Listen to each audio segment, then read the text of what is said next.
Consent doesn't exist in marriage. I know this is going to piss a lot of people off, but when you get married, your body belongs to your husband and your husband's body belongs to you. This is why I will always hate feminism, and no one will be able to convince me otherwise. Thank God that we're defunding the Department of Education. I'll never understand why women complain about having sex with their husbands. Like, after everything this man does for me, puts this roof over my head, it's like the least you can do. It's going to be more beneficial for you long term to work on skills like cooking from scratch, baking, reading literature, painting, doing feminine hobbies than it is to go get a degree. At the end of the day, he has the final decision. Women, it is much easier to trust God and to trust your husband than to be a control freak. Before starting the video, I'd like to share a reflection. The goal of the content I create is to highlight the toxic dynamics that we often see on social media, whether it's scams, overconsumption, or, as in today's case, ideologies that I personally consider potentially dangerous, with the intention of spreading what, in my view, can help people become more aware and happier. After my last video, I reflected on a few things, and I realized that I want to adopt a gentler approach when I talk about specific individuals. I don't want to fall into the paradox of trying to spread positivity while at the same time generating negativity towards others. It wouldn't be consistent with the values that I want to promote here.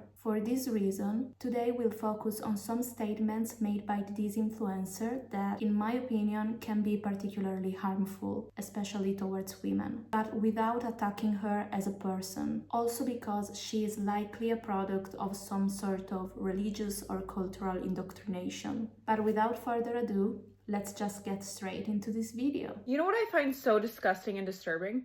Is that feminists love to preach about women's choice. They promote that they give women choice, that they fought for women's choice. But when a woman chooses to be a wife and a mother and have lots of children and makes that her priority, they hate you for it. They hate you for it. They comment nasty things. They berate your husband. They berate your children. They berate you. I would love for everyone to go read the comments on Nara Smith's fourth baby announcement. They are all mostly negative. And the gist of it is basically that she's 24, she's having way too many kids too soon, she needs to slow down, her husband's controlling her, she's not even her own person anymore. You know this society is sick when you announce that you're bringing another life into this world and you're met with mostly negativity. This is why I will always hate feminism and no one will be able to convince me otherwise. While I agree with what was said about Nara Smith, it is definitely of poor taste to comment negatively on the birth of someone's child. What I agree with much less is the way Savanna has repeatedly spoken out against feminism. I find it genuinely sad because I think that there is a lot of ignorance, especially among younger generations, about what feminism actually is and how fundamental it has been and still is for women. Savanna today runs a TikTok account that she wouldn't even been able to have without the achievement of feminism. She loves expressing her opinions and her worldview publicly. This too is something that she can do thanks to feminism. She freely chose the man she wanted to marry. She chose to get married young, and she chose to be a housewife. Well, not exactly, but we'll get into that in a moment. Savanna was able to go to school. She can vote. She can go to the gym every day. A space that, like many others, was off limits to women for a long time. And she gets there by car because she was able to get a driver's license. She is protected by the authorities in case her husband were ever to become violent. She will probably say it's not an issue because she chose a God-fearing man who will never hurt her. But I would respond that she's also protected from potential abuse by other men. And I could go on for hours listing all the rights we enjoy today thanks to the strong, courageous women who fought before us. And it truly is a shame that feminism is spoken about so negatively today, with all these rights taken for granted, as if they hadn't been achieved thanks to it in the first place. I understand that Savanna isn't particularly informed about feminism, and this becomes clear in other videos she has posted as well, like this one. The problem is not that getting married at 18 is too young. The problem is that adults are getting dumber and dumber and dumber. Have you guys read some of the war letters that 17-year-old men wrote to their moms? Yeah. Letters, physical letters that you had to write on. Do you guys know how to do that anymore? You wanna know how your grandparents got married at 16 and they're still together? Because their emotional maturity at the age of 16 was that of like a 35-year-old today. They weren't scrolling through brain rot all day. They weren't scrolling through ass and tits all day. They were probably reading a book. They were probably writing poetry. They were writing Letters. And by the way, I mean, this is on purpose. Thank God that we're defunding the Department of Education, because kids and adults just keep getting dumber. So your average 18-year-old today has like the brain of a 10-year-old. And then of course, yeah, they're not ready to get married until they're 35. Then they're trying to have kids at 36, 37 to 40. And that's why you see the birth rates declining and IVF use going up. This is like a whole rabbit hole we could go down. But the issue stems from the fact that adults are just getting dumber and dumber, and their emotional maturity doesn't develop until they're like almost 40. So that is why it is not normalized to get married at such a young age, because most people don't have the emotional intelligence for it. Let's read some of the comments together. Women couldn't get a bank account on their own until 1974, so that may have something to do with it, I don't know. Right? But also, it's because women were repressed to stay in toxic, abusive relationships since divorce wasn't an option, babe. Not because they were emotionally mature.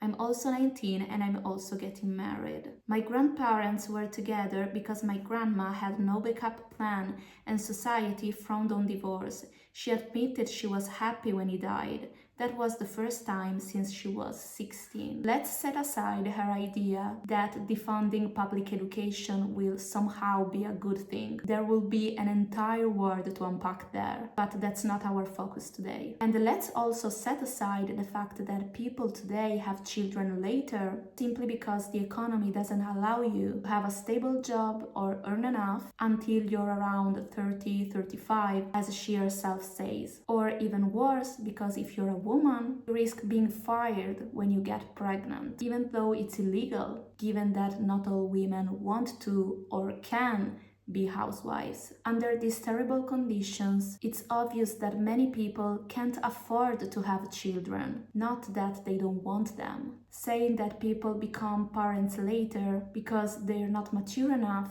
or because education makes them stupid means choosing to ignore the entire economic and social context we're living in. But let's set aside all of this. Instead, let's focus on what she said about our grandparents, claiming that they stayed together because they were more mature than we are today. What Savanna doesn't take into account, and what it's crucial for you to remember, is that feminism is not a 2000-year-old phenomenon. All the rights that we enjoy today are extremely recent, and because they are so recent, taking them for granted is dangerous. Things could go back to how they were before in the blink of an eye. The truth is that most of our grandparents didn't stay together because they possessed some extraordinary emotional maturity. They stayed together simply because divorce wasn't legal for most of our grandmothers' lives. Let's not romanticize what for countless of women was a lack of freedom, not a fairy tale love story.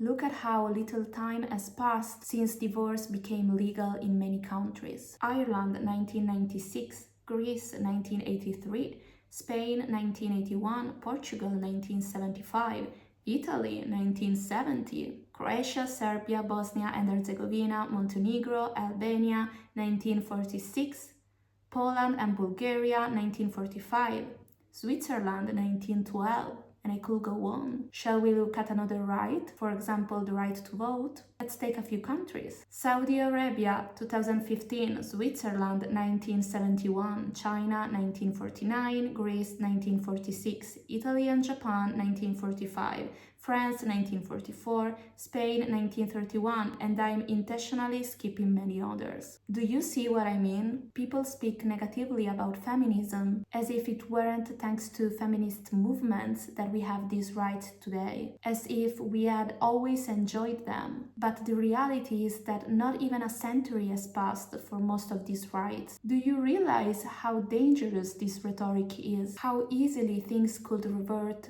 to what they once were if we stop being aware of our own history? I don't think Savanna or many others say these things out of malice. I simply think they don't realize it, and that is exactly why educating ourselves, knowing history, and understanding how fragile these rights are is absolutely essential. But let's move on to the second point by reading the following comment. Girl, I am sorry, but acting like Nara Smith chose to be a wife and mother primarily when she is a multimillionaire businesswoman is weird.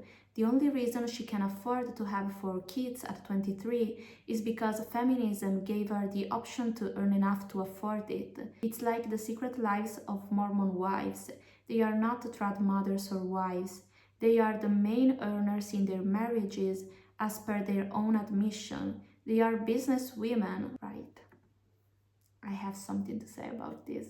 On social media, there are many women who call themselves trad wives and will tell you how much better it is to be a housewife rather than to work. If that is truly the life you desire, it's perfectly fine. The only thing that I ask is that you make sure you're protected in some way and that you keep in mind that in most cases, these influencers aren't actually housewives. They work on social media, as shown by all the sponsored content they publish. Someone might argue that they don't earn much, or that they put everything into their husband's account. And that could be true, but what I want you to understand is that if one day something were to go wrong, and of course we hope it never does, they would still have a plan B that would save them from financial hardship. So when you look up to these people and try to imitate their lifestyle, you have to remember that they do have a backup plan. They simply don't show it because it doesn't fit the character that they play on social media. So you need to make sure that you have a backup plan for yourself too. Okay, let's move on and watch together the video that I admit makes it hardest for me to maintain a compassionate perspective. I will continue to do so, of course, but let's say that this content makes it more challenging. It's a stitch because the original video is no longer available. She says that she never deletes her videos, so it's possible that TikTok removed it due to the dangerous message it conveyed. In any case, I find the comment made by the girl stitching it very comprehensive and insightful. So let's listen to it together. Consent doesn't exist in marriage. I know this is going to piss a lot of people off, but when you get married, your body belongs to your husband and your husband's body belongs to you. Hey, so marital rape is illegal. That is not an opinion.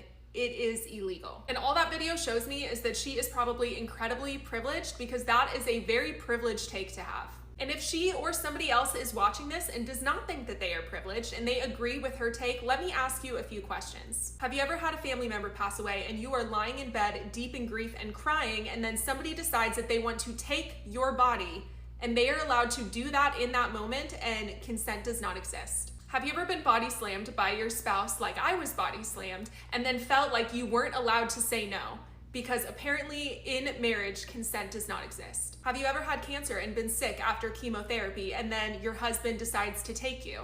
Has that ever happened to you? Because that is actually a story that somebody submitted to me, and they were told by their Christian marriage therapist that it was her fault that her husband ended up cheating on her when she had cancer. Have you ever woken up in fear and disoriented because somebody is taking your body and they are allowed to do that without asking, without waking you up, because apparently consent does not exist? Have you ever said no before and someone not listen and feel that level of fear knowing that your voice does not matter? These are all real stories that have happened, and I'm sure that they have not happened to you. Consent in marriage does exist, and you did not sign away your body the second that you decided to get married. And also, you can just say no.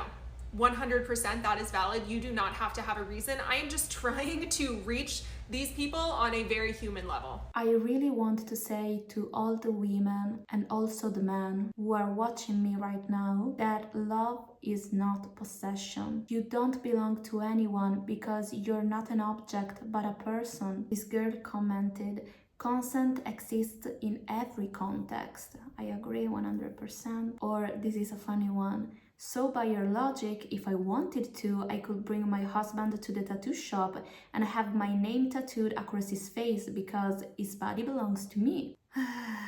True. But before commenting, I want to show you another video. Let's listen to it together. Consent doesn't exist in marriage. Elaborate on that. I bring that, I'm laughing about it because that's what I'm getting backlash for now. And I refuse to take down any of my videos that get backlash because I said what I said and I said it, and I'm not going to take anything back. But I said that because there's a verse in, it's 1 Corinthians 7:3-5 or something, and it talks about how when you get married, the husband's body belongs to the wife and the wife's body belongs to the husband. Everything I say is coming from a healthy biblical marriage where the husband is a loving husband and the wife is a submissive and respectful wife. And when I say the phrase, okay, when you get married, you give up your conjugal rights. It also says that in, I think, verse 3 or 4.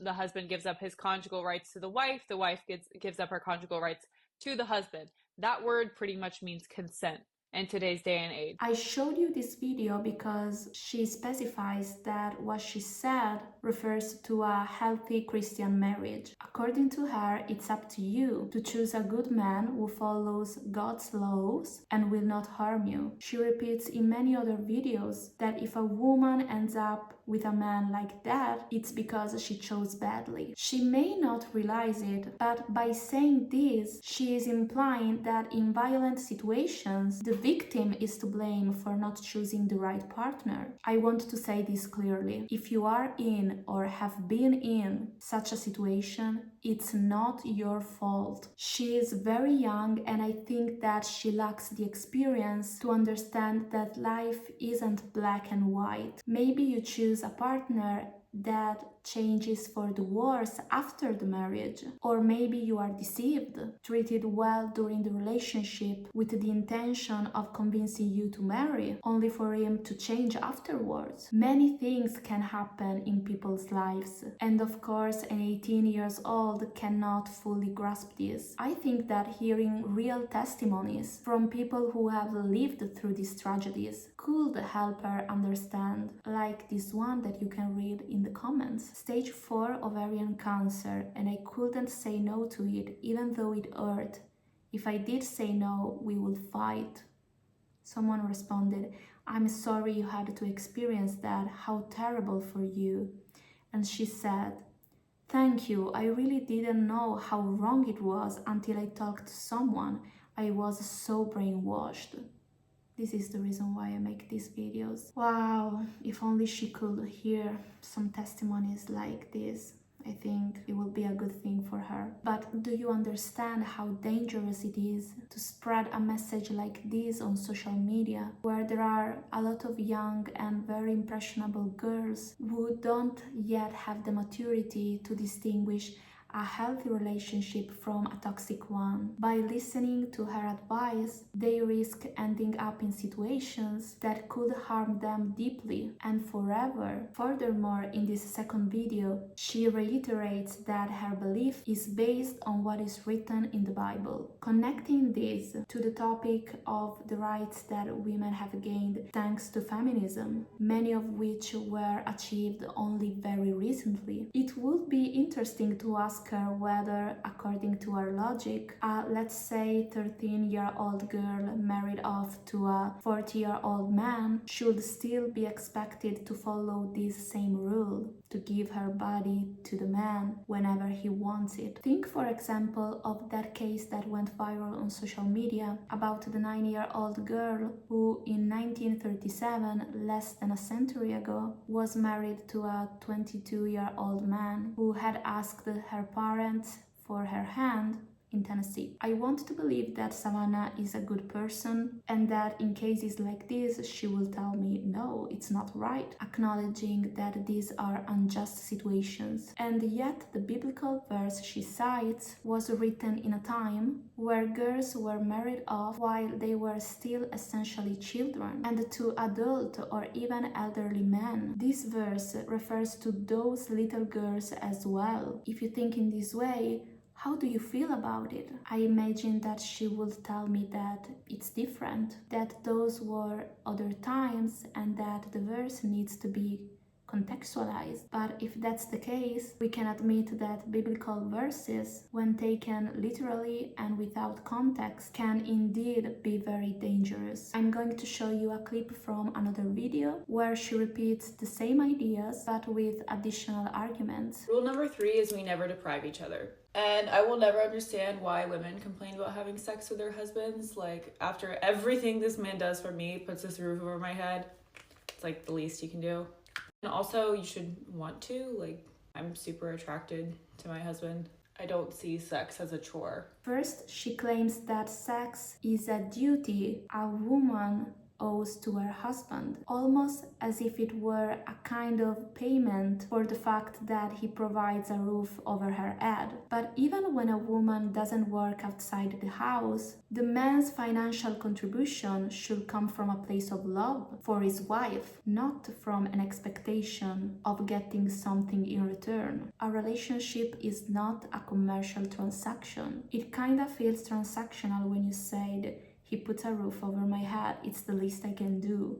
Yes, it does. She then adds that it shouldn't really be an issue because if you're attracted to your husband, you should want to do it. But her logic simply doesn't make sense. Feeling desire for someone doesn't mean feeling it all the time. If I love chocolate, this doesn't mean that I want to eat it every day or at every moment of the day. I might be sad, I might not feel well, or I might simply not be in the mood. And the fact that a woman doesn't want to have sex in that particular moment doesn't mean she doesn't love her husband or that she isn't attracted to him. This rhetoric is incredibly dangerous because it normalizes a very common form of psychological pressure in relationships. If you don't want to do it, it means that you don't love me. Statements like this have pushed and still push many women to do things that they don't want to do, things that can hurt them deeply and can leave marks that last a lifetime. So this video is getting a bit too long. I don't want to bore you, so now I'm gonna be quicker.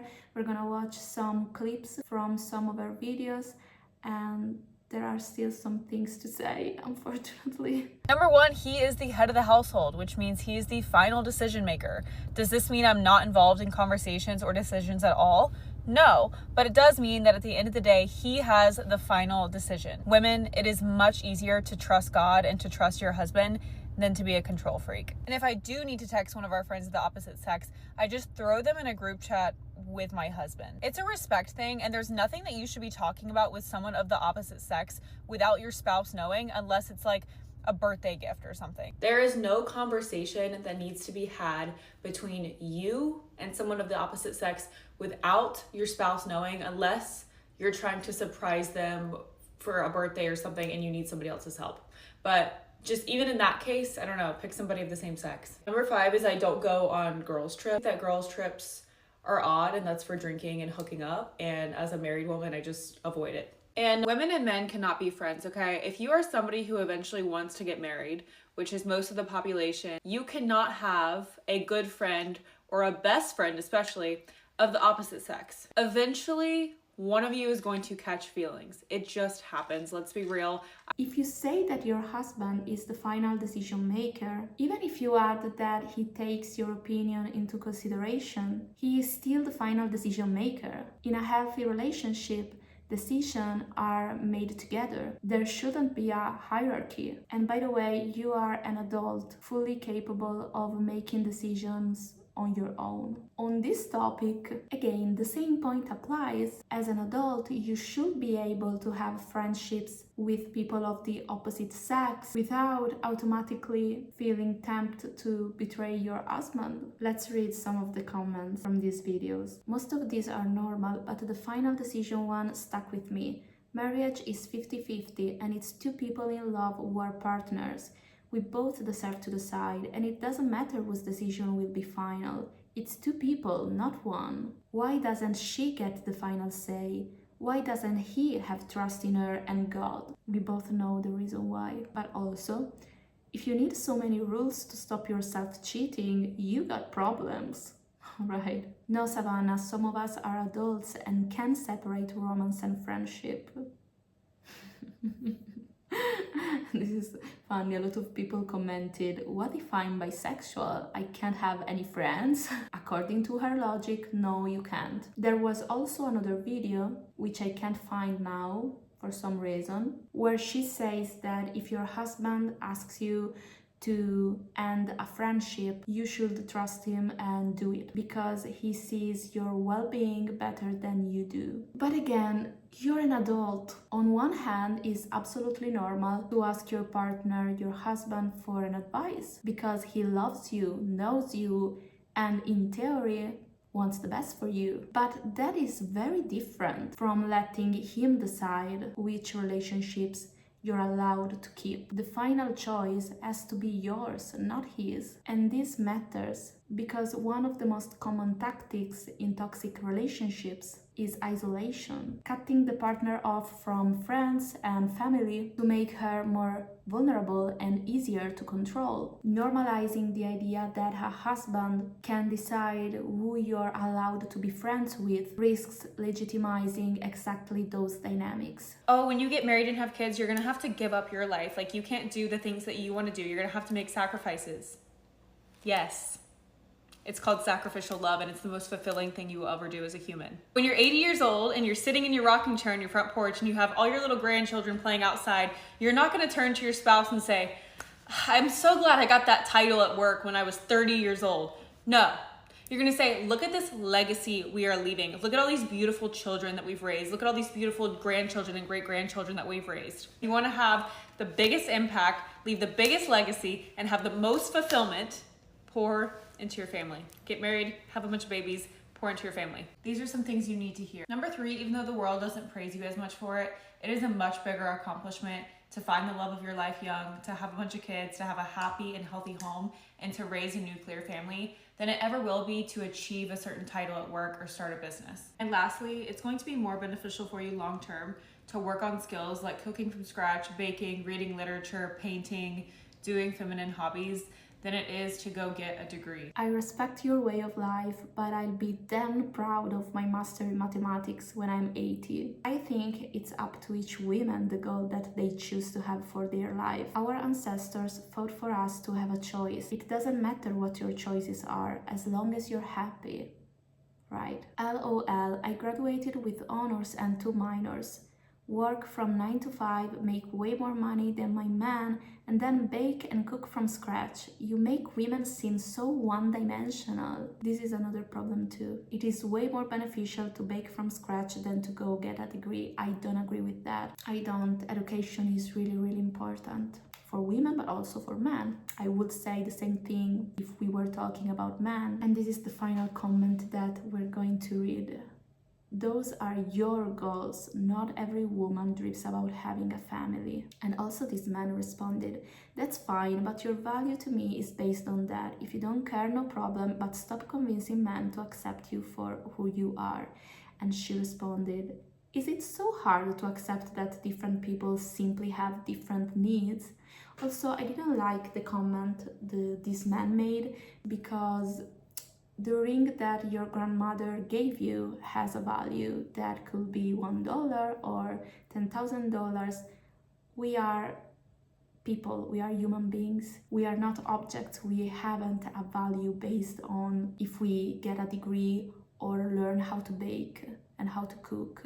We have value for the simple fact of being born. So finally, these last 2 videos, together with the comments, make it clear that one of her main mistakes is believing that she can speak on behalf of all women. Her dream is to be a wife, a mother, a homemaker, and that is beautiful. And if she is happy, that's okay, that's perfectly fine. But she can't expect that to be every woman's dream. Just as men have different aspirations, talents, desires, and passions, the same is true for women. None of us is a one-dimensional being, and we are all different from one another. And that is exactly what makes being human so beautiful. Otherwise, imagine how boring it will be to live in a world where we are all the same. That's all for today. I hope that you enjoyed this video. I'm gonna see you next week. Bye.